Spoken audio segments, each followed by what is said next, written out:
There is no shortage of thieves in Kenya. There is no shortage of thieves in parliament. They are there, and they are also good men there, but few. God save Kenya. These are the individuals who will save Kenya. These are the individuals, the pharaohs who have acquired the garbs of Moses, cheating us that they are Moses and they are pharaohs in disguise. God save Kenya. A country which, if God were to judge us correctly, ought not to exist on the face of the earth. It ought to have received the treatment of Sodom and Gomorrah. But the only beauty in Kenya is that God has found 50 people. That is the only reason why God still preserve this country. But his patience is running out. Our cup of iniquity is getting filled by the day, and we do not know it. How is it getting filled by the day? On a daily basis, we are becoming a country where greed is celebrated. We give men and women opportunity to serve, and they steal from us. We give men and women the opportunity to preside over our health services. They acquire expired drugs, and women die, and children die. We are accusing Adolf Hitler of Holocaust. That is Holocaust of another kind. We are giving men and women the opportunity to preside over our transport department. They take the money, compromise the quality of our roads, and men and women die on those roads. And then we say that that is not genocide. It is genocide. And those men claim to be Christians. We give men and women the opportunity to preside over our counties. And our nurses are on strike for 1 month. And our doctors are on strike for 1 month. And not the president, not the opposition leader, not any member of parliament talks about it. And we celebrate them because of our ethnicity. You, the Kikuyu, say Modo wa Nyuba. You, the Luo, say Oduadu. And you, the Kamba, say Osa Vinyamo Kamba. How can a country run that way? How can a country run that way? And we claim to be Christians, and we are so corrupt. We are destroying the next generation. And that is why James, in the book that was read at chapter 5, verses 1 to 8, tells and warns them that you oppressors, the gold and silver that you have acquired shall corrode. All these things that you have acquired that make you feel important, it is nothing. The great Alexander the Great, who had conquered half the known world before the birth of Christ, at his deathbed, instructed the doctors to prepare a coffin with his hands outstretched, that it may be known to the world that you came with nothing and you go with nothing. And he asked that the pallbearers be his doctors to tell the world that when death cometh, even the doctors cannot stop it. Yet in our vanity, we believe that when we acquire things, then we are immunizing ourselves from something.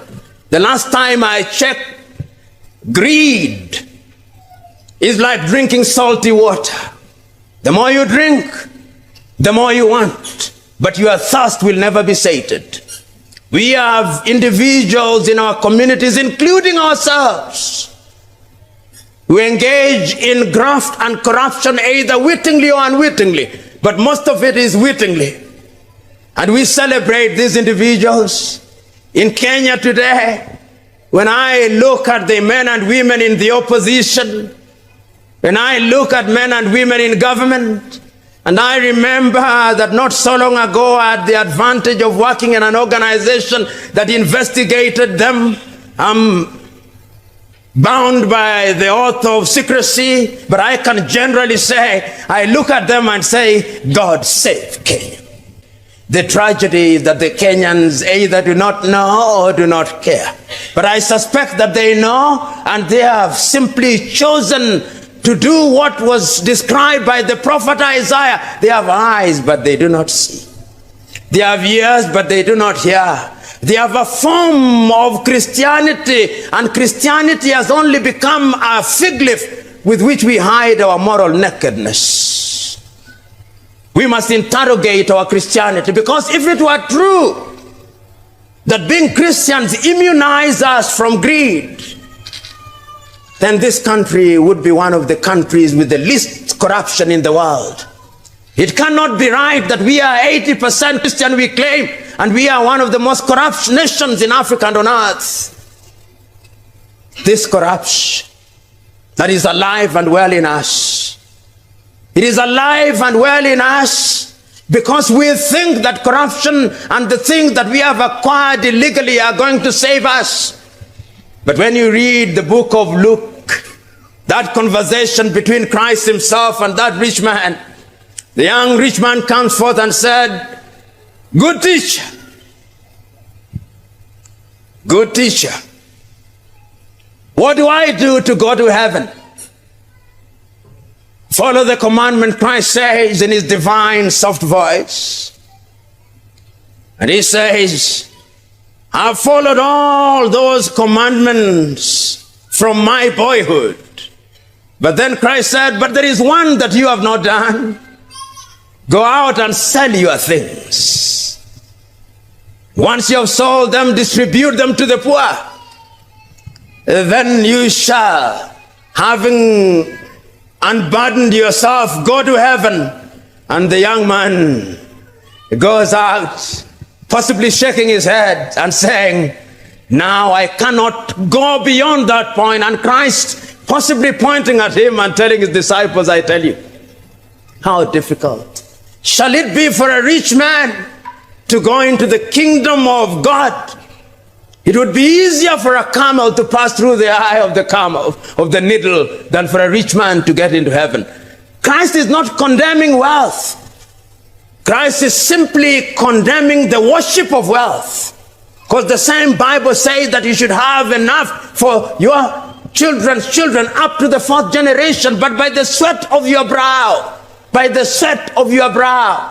Not by taking things that belong to others. What we are condemning and what Christ is condemning is that we should not use our position to acquire things that don't belong to us. And I'm submitting to us that one of the reasons why Africa and Kenya will never realize their potential is that our appetite for that which is evil has been sharpened. Waswahili wanasema kinolewacho hupata. Our appetites are so sharpened that our conscience is seared. Our conscience is numb. We can no longer tell the difference between good and evil. And because we cannot tell the difference between good and evil, we engage in good and evil on a daily basis. And that is why Isaiah says, "Woe unto you who call light day and day light." And corruption is to be found in very many places. Corruption is not only to be found in the political arena. Corruption is found even in churches today. You know, a friend of mine with whom we don't agree on many things, but we agreed on this one, once told me, the church has become so mechanical, so structured in form, that there is no space for Christ and God. And that I thought was very deep. We have structured our worship services in such a way that God is only mentioned occasionally, that God is only worshipped occasionally. And I normally sometimes ask myself, how was Christ worshiping? Christ was an itinerant preacher who engaged in dialogue on a daily basis. Christ would come and find a few people and engage them in a discourse on matters of the heaven. when he talks about the parables of the unleavened bread, when he talks about the parable of the sower, when he talks about the parables of the wheat and the tares, Christ is an itinerant preacher. He did not have a title. Today we are hankering after titles. There is no shortage of apostles and bishops in this part of the world. Woe unto them on the day of judgment. They'll be told, we know you not. So the question is, we who are seated here, we who are Kenyans, we who know what is good and right, are we the salt of the earth or we are the light of the earth? This is the question that we must ask. What is our contribution? I'm told at one time by a friend, whether this is a true story or is an apocryphal story, I do not know. But in some airport in the Middle East, that there was a signpost saying, you can leave your goods here, there are no Christians.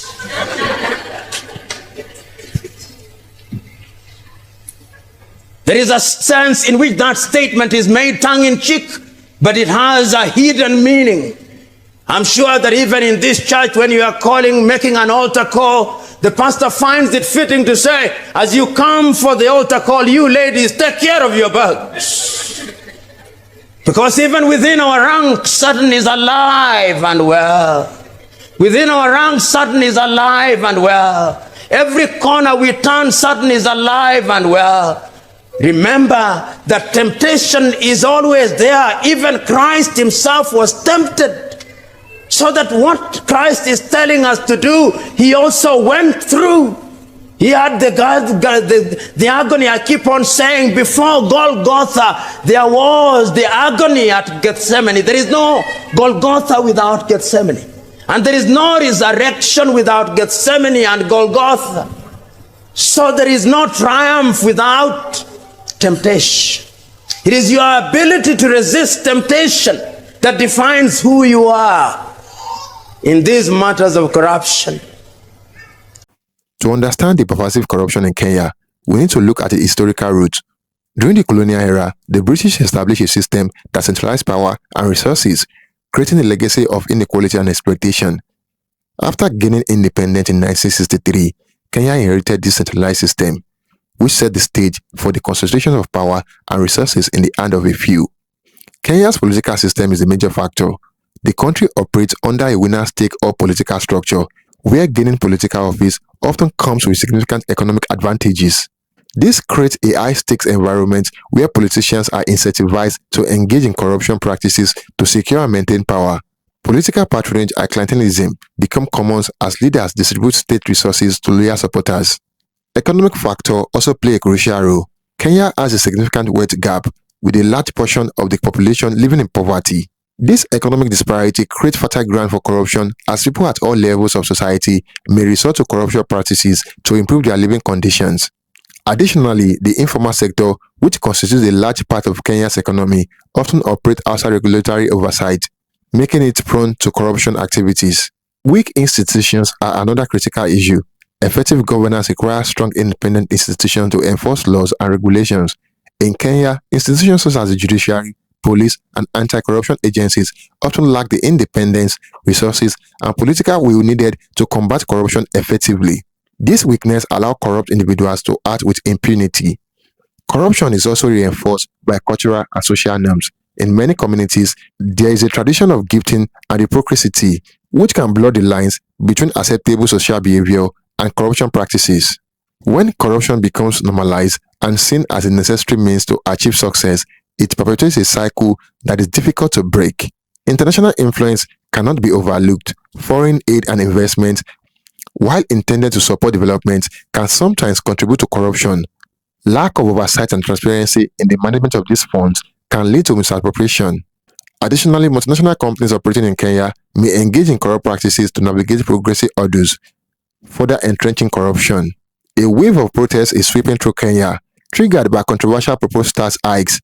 The movement has evolved into a wide campaign for more accountable governance in the country. Some demand the entire government's resignation. Corruption in Kenya is a complex issue with deep historical, political, economic, and social roots. While it presents significant challenges, understanding these underlying factors is crucial for developing effective strategies to combat it. By supporting reforms, strengthening institutions, and fostering a culture of integrity, Kenya can make strides towards reducing corruption and achieving sustainable development. Thank you for watching. Don't forget to like and share your thoughts in the comment box below. Until next time, cheers and have a good one.